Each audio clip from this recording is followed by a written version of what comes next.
it's incredibly difficult for small businesses to stay on top of what can be quite burdensome regulation and compliance requirements.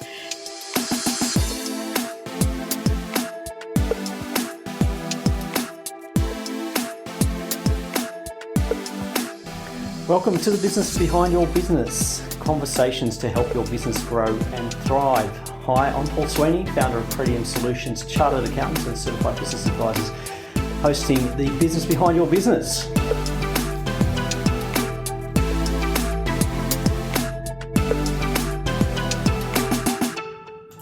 Our guest today on the Business Behind Your Business is Deborah Young, and Deborah is the founding CEO of the RegTech Association, which is a global non-profit industry member body focused on accelerating adoption of RegTech solutions and creating a global centre of excellence. Since helping establish the association in 2017, Deborah has led the growth to over 180 organisations, including 125 RegTech firms. And included in the association are top-tier banks, global technology companies, consulting firms. And Deborah, in her role as the CEO of RegTech, has advocated for industry with government, regulators, investors and trade agencies, and has led the recognition of Australia as the third highest concentration of RegTech producers in the world, which is pretty exciting stuff. So, Deborah, welcome to the podcast. Thank you so much, Paul. I'm delighted to be here. Well, we're quite privileged to have you here because I'm looking at your bio here, and you've got some pretty high-level involvement. You're sitting on the Australian Federal Government FinTech Advisory Committee. You're on the New South Wales Government ICT Procurement Task Force, the National Blockchain Roadmap RegTech Committee, and you're a member of ASIC's Digital Committee and regular speaker and presenter of RegTech programs worldwide. So we're privileged to have you here, so it's great that we can have this conversation. Yeah, excellent. And this is what it's all about for me, is advocating for RegTech. And so platforms like this are very valuable to us as an organisation and to our stakeholders, that we advocate for RegTech, educate around RegTech, what is RegTech, that kind of thing. So thank you. I really appreciate this opportunity. That's great. So we've mentioned the word RegTech quite a bit already in opening. I guess before we start, we need to actually understand what RegTech is. So yes, would you mind explaining that? Yeah, sure. So RegTech, and I'll say that again, it's RegTech rather than RegTech. So it's not named after your Uncle Reg, but it's actually short for the word regulation. So RegTech is short for regulatory technology. And it really is a family of technologies or emerging technologies that have been developed to improve the way businesses manage their regulation and compliance. So simply put, that's what it is. And underneath that, there's a whole range of different things and different solutions that it helps reduce some of the burden of regulation and compliance. And businesses everywhere would be delighted to have less regulation and compliance, or make that easier in their day-to-day transactions. So can you tell us some ways that business would you actually use RegTech or RegTech solutions in their day-to-day operations? Yeah, so I might start by saying, RegTech certainly streamlines regulation and compliance, but there are a whole of system benefits around RegTech as well, and that includes that it builds more trust into the system so that consumers can act with more confidence.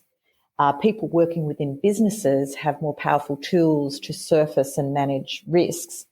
And boards, of course, can have access to more accurate and timely information. And some of the ways that businesses might do that, it might be what's known as e-discovery. So that is where is your compliance and regulatory information right now, and how is it being shared? Which is very salient at the moment with the pandemic and many people still working in a remote working environment. So where is your information and how is it being passed around? It might be as part of a digital identity or a stakeholder or customer identification process where RegTech might be used. RegTech might be used to surface money laundering and other financial crimes. It might be used for regulatory reporting. It might be used to check in on the conduct and culture of an organisation. It could be used to manage workflows more effectively. It could be used to convert PDF documents into a digital format.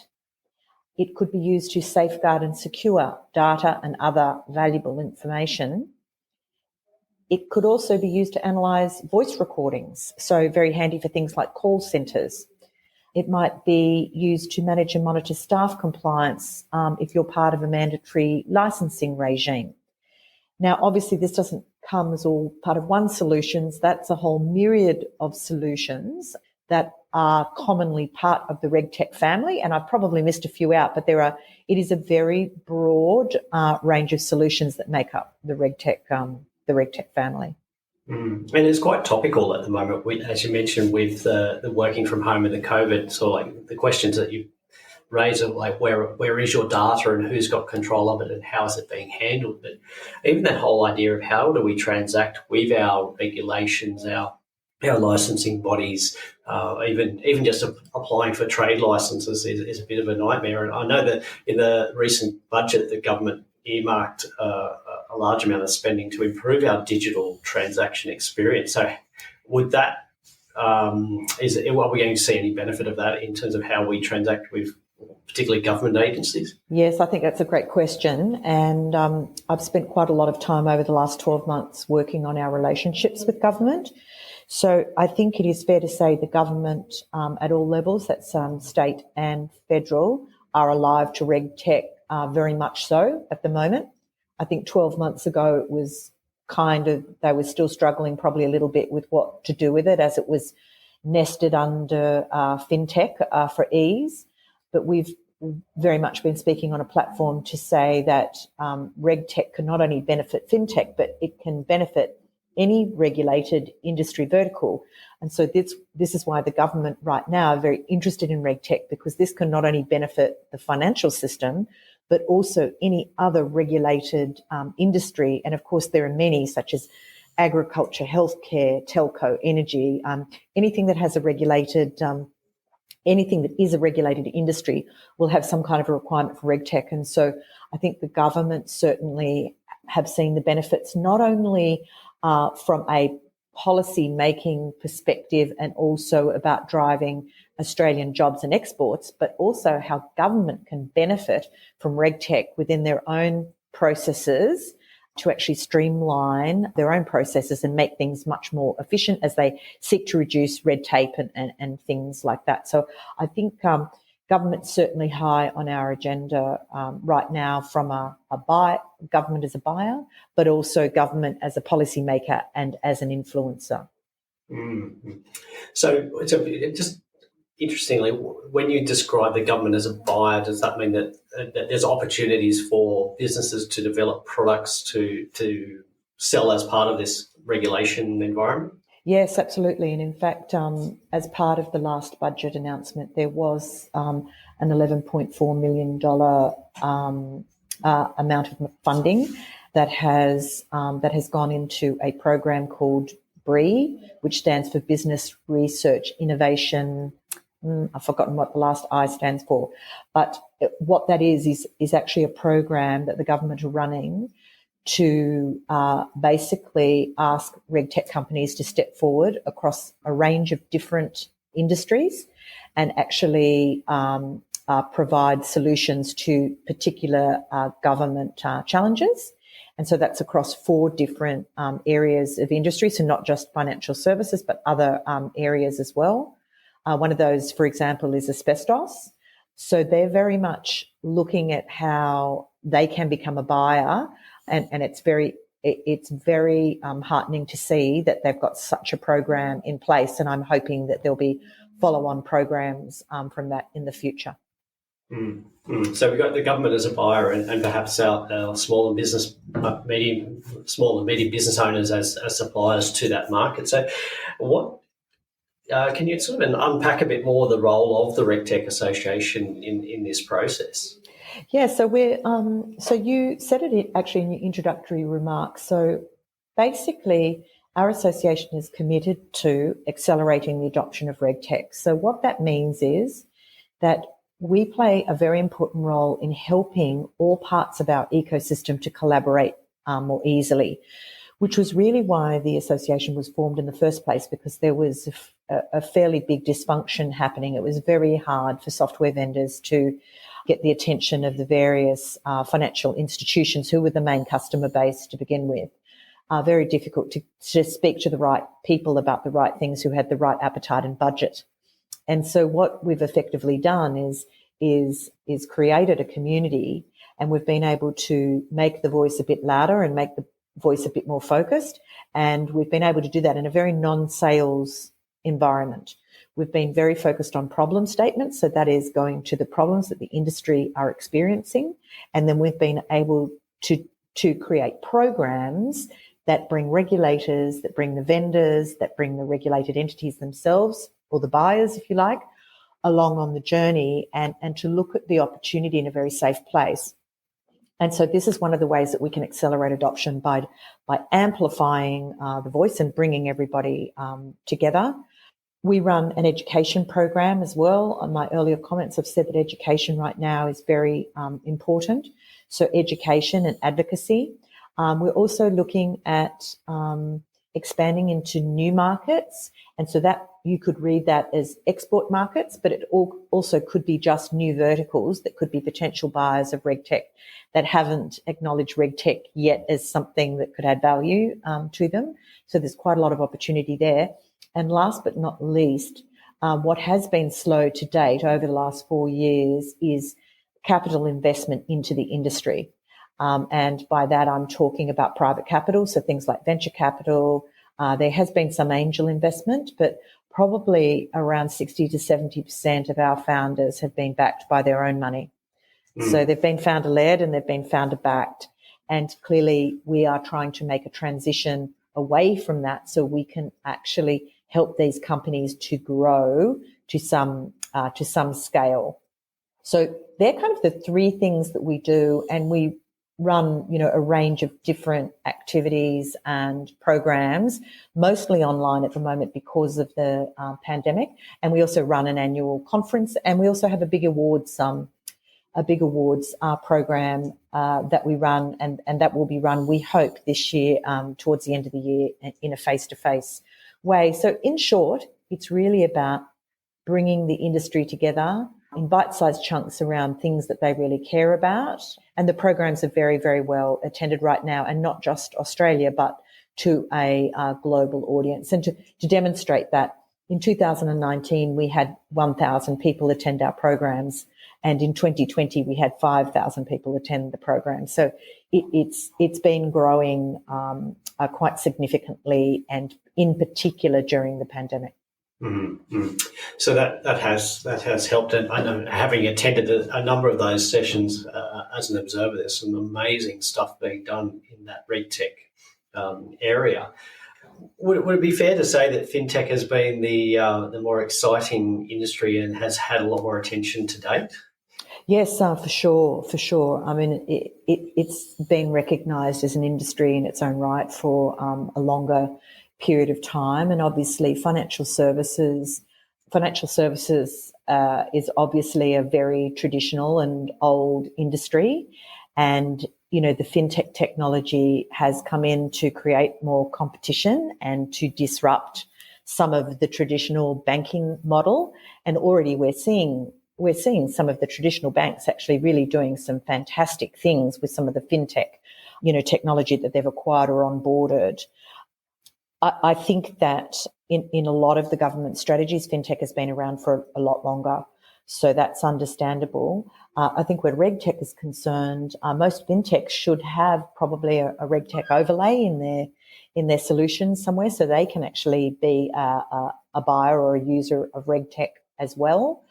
But I think RegTech is certainly coming up the food chain, which we're happy to see. And I think that's largely because of the work of the association over the last 4 years. And whilst I still think that fintech is more widely recognised, part of what we're trying to do is educate around the benefits of RegTech to try and, even that up a little bit. And given that it does have applicability over other verticals, it does make it a very powerful range of solutions that can benefit, be of economic benefit to Australia and beyond.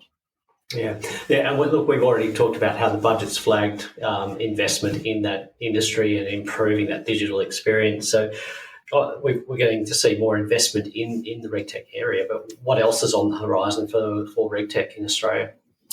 Well, I think there's still quite a lot of work for us to do. And you mentioned earlier that we are the third largest concentration of RegTechs in the world in Australia.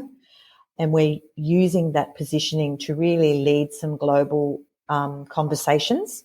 There is still much education work to do, particularly with government. So this will have a focus for us in the next 12 months. We'll also be spending quite a bit of time educating investors. And in fact, just this afternoon, I'm running our very first investor showcase event. We are having record numbers of investors coming to the association right now and asking about how they can connect in with the different technology companies. So those programs are driven to fast track that whole process. I think small business is still an underserved market when it comes to compliance and regulation. And it's incredibly difficult for small businesses to stay on top of what can be quite burdensome regulation and compliance requirements. And so this is something that the association wants to look at in the future. We have been focused on the large end of town, but I think over time we will start to look at how RegTech could have some great benefits for small business. And we've begun to ramp up our programs across the board, our discussing of industry issues, where we'll be taking a more frontline position on things, and then looking to we have a number of strategic alliance partners that we want to do more with over the next 12 months to drive more vital conversations. And obviously participating in things like this is fantastic. So the call out is, if there's anybody out there listening that would like to learn more, I'd be delighted to come along and talk to your group or your community. Mm-hmm. So you mentioned there's opportunities for small business as a buyer, but also probably more as a developers of technology, which can be sold to governments. But you also hinted, I guess, at export markets there, because we seem to be a leader in this space worldwide. Is that true? Yes. Well, we're certainly looking to assess the current opportunities to actually understand in a very contemporary way. So this year we're doing a piece of research with the Department of Foreign Affairs and Trade for the APEC, for all of the APEC economies, and we're trying to map where RegTech and FinTech sits right now. So it's pretty exciting that later on this year that we'll be publishing an APEC paper, which is going to try and pinpoint the where both FinTech and RegTech are up to, and actually showcasing what best practice looks like across those economies. So it's a pretty exciting time, I think, for RegTech, because that could open up lots of opportunities. It could start conversations in places that we hadn't necessarily thought of to begin with. I mean, as Australians, I think we have gravitated towards English-speaking countries as our natural alliance partners, if you like, but there could be quite significant scale to be gained from other of the APEC nations that aren't necessarily English speaking as their first language, but have significant scale and may not be the hub as we are of RegTech solutions. So it's a great opportunity for Australia right now, I would say. Mm-hmm. So if our listeners want to find out more about the RegTech Association or to become involved, what should they be doing? Well, the first thing they can do is they can go to our website, which is www.regtech.org.au, and connect with us there via email or subscribe to our database. There's an add to mailing list link on there. 90% of our events are free for anybody to attend and open to anybody to attend. And then if you are interested in joining, there's information there on joining the association, and the various different membership categories are listed on there. And that's all an online process as well. So the whole thing is online. But if you just want to make an inquiry, by all means, drop us an email or connect with us on LinkedIn. We have a company page under the RegTech Association, or you can connect with me directly via LinkedIn, and I'll make sure that you're put into the system. So there's a number of different ways that you can get in touch with us, and we'd love to hear from you.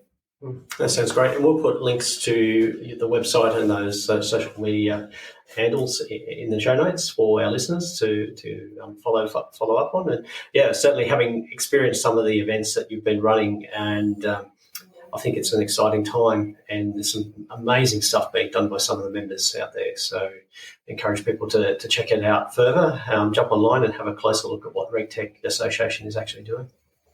That's fantastic, Paul. Thank you so much for the opportunity, and I look forward to hearing from your listeners in due course. Fantastic. Thank you again, Deborah. I know you're extremely busy and doing an amazing job for RegTechs in Australia, and we wish you all the success with the future work that you're doing for RegTech. Thanks very much, Paul. Thanks for listening. Do you have a question you'd like our team of experts to answer? If you do, send your question to podcast@thebusinessbehindyourbusiness.com. To hear more from The Business Behind Your Business, don't forget to subscribe using your favourite podcast player. Or you can visit the businessbehindyourbusiness.com website.